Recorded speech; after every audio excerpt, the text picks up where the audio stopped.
Monsieur le Premier ministre a parlé, lui, d'ignominie islamophobe. Il a eu tort d'utiliser ce terme-là? Je vous dis, je ne m'arrêterai pas sur le vocabulaire. Bonjour Madame la Ministre. Bonjour. Ministre de l'Humanité.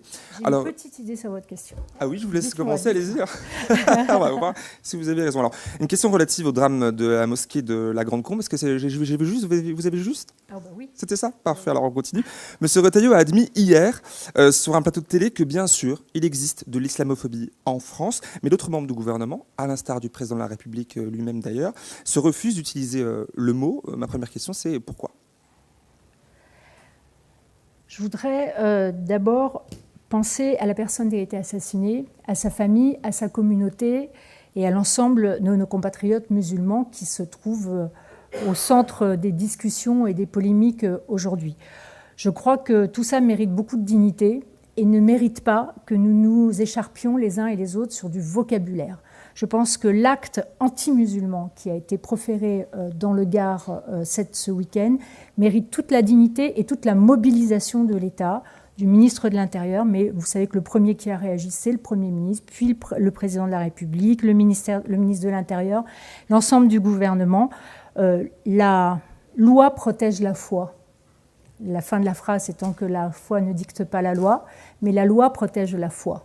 Et donc, nos compatriotes musulmans, dans l'exercice de leur religion, doivent être protégés comme tout un chacun dans l'exercice de sa religion ou dans sa sécurité s'il n'a pas de religion. Donc, je ne veux pas faire de polémique sur les mots et je ne m'arrêterai sur cette volonté de ne pas faire de polémique. Nous sommes dans un cas qui mérite de la dignité, de la gravité et de la détermination. Bien sûr. Alors, Monsieur le Premier ministre a parlé, lui, d'ignominie islamophobe. Il a eu tort d'utiliser ce terme-là? Je vous dis, je ne m'arrêterai pas sur le vocabulaire. Je crois qu'il faut s'arrêter sur les faits et sur le fait que ça soit un acte anti-musulman.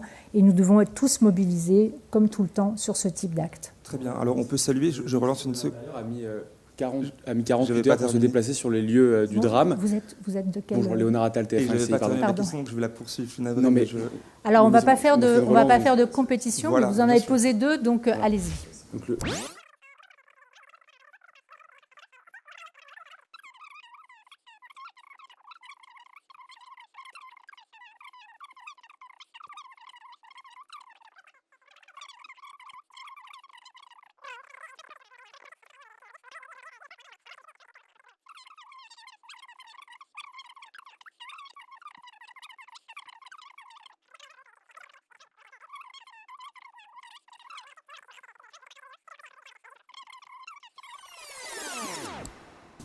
Rebonjour. En fait, est-ce que le gouvernement, bien sûr, mais ouais.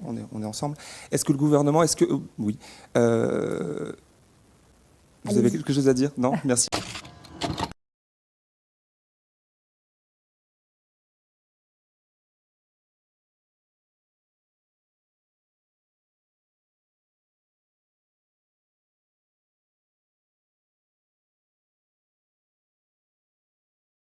Je vais entendre votre réponse à l'instant. Est-ce que le gouvernement que vous représentez aujourd'hui peut admettre un certain 2 points de mesure? C'est la question de beaucoup de mes confrères ici. 48 heures, c'est pas rien.